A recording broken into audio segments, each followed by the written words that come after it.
Last week, as word spread that the Supreme Court was poised to overturn Roe v. Wade, Sabrina Fonfeder decided to tweet something that was partly inspired by the news and partly inspired by an ex-boyfriend.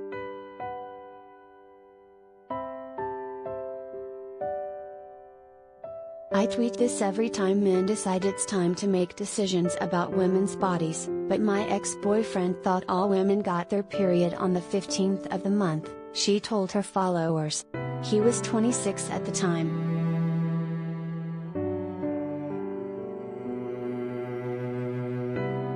In a follow-up tweet, Fonfeder, a development executive in New York for the TV and film company Irony Point and the podcast company Radio Point, explained her ex's confusion.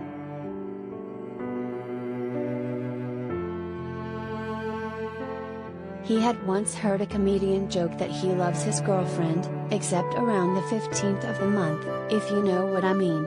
Fonfeder's ex figured he knew what the comedian meant. All women get their period on the 15th, naturally.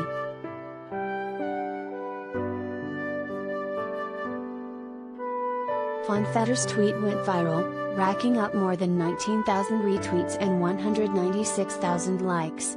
It also opened the floodgates for women wanting to share stories of exes who were equally flummoxed by the workings of the female body.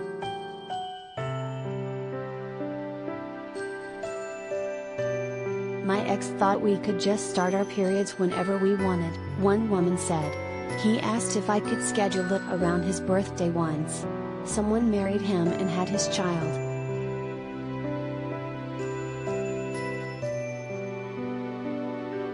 My ex-husband, while I was pregnant with his child, believed the baby was in my little stomach, and when I ate food, it fell on top of the baby, another wrote.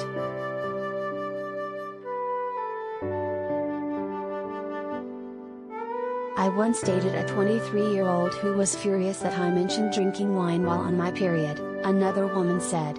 He assumed it was dangerous because periods are related to pregnancy. I was like, sir, I am the opposite of pregnant right now.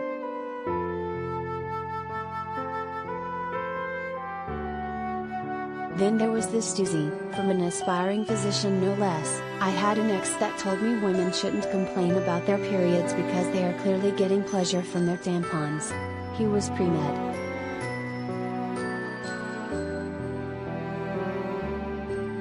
Reading the collected tweets is seriously funny but also seriously sad. The myriad misconceptions the men voiced about women's bodies and simple reproduction matters highlight the dire need for comprehensive sex education in America's schools.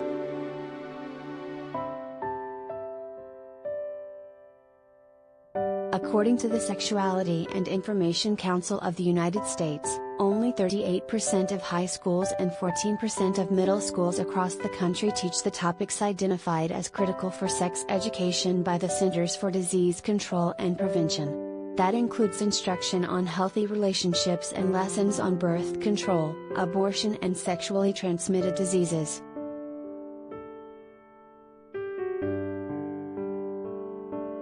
Currently, 21 states have no sex education requirements at all.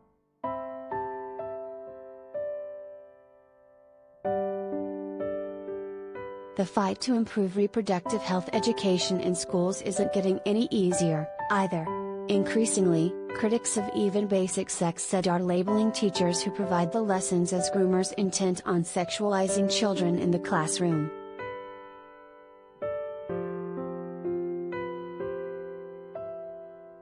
If you're a parent worried that your kid will end up similarly misinformed, it's worth reaching out to your child's school to find out who oversees the health and sex education program, what their teaching entails and in what grades the lessons take place.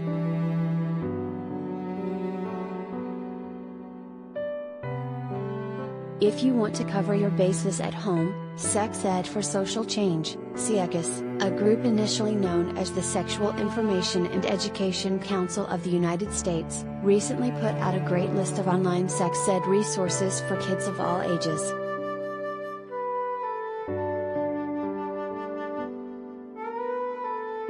Fonfeder said the need for better sex ed is an obvious takeaway from her thread.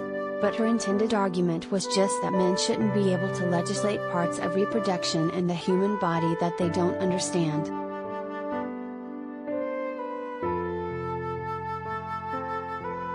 I mean, scroll through the responses to my tweet for 10 seconds and remember that literally anyone is allowed to run for office and make rules that govern your body, she told HuffPost.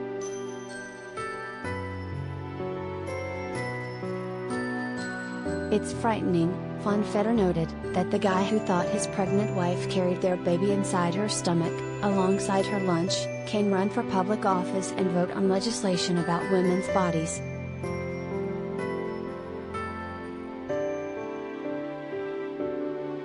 It's not like elected officials haven't voiced similarly confounding beliefs. Think of former Congressman Todd Kane of Missouri and his infamous declaration about rape. If it's a legitimate rape, the female body has ways to try to shut that whole thing down.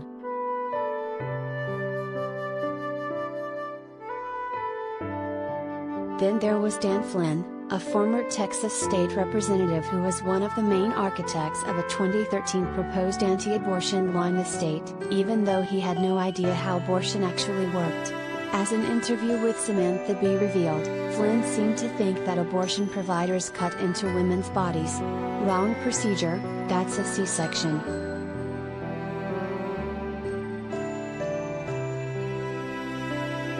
Each story in the thread about someone's dumb ex is dumber than the next, but nothing in that thread is much crazier than some of the things current members of Congress have said, Fonfeder said. Madison Cawthorn is someone's dumb ex. Ted Cruz is some poor woman's dumb ex.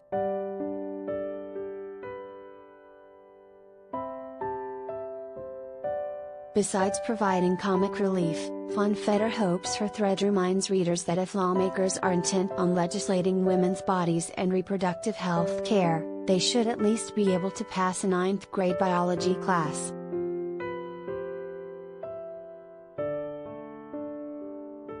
I shudder to think that someone other than the woman herself would have a say in healthcare decisions, especially if that someone is a guy who thinks women can swallow a camera to conduct a gynecological exam.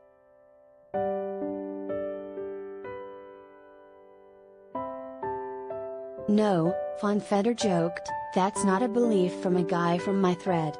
That's an actual lawmaker from Idaho.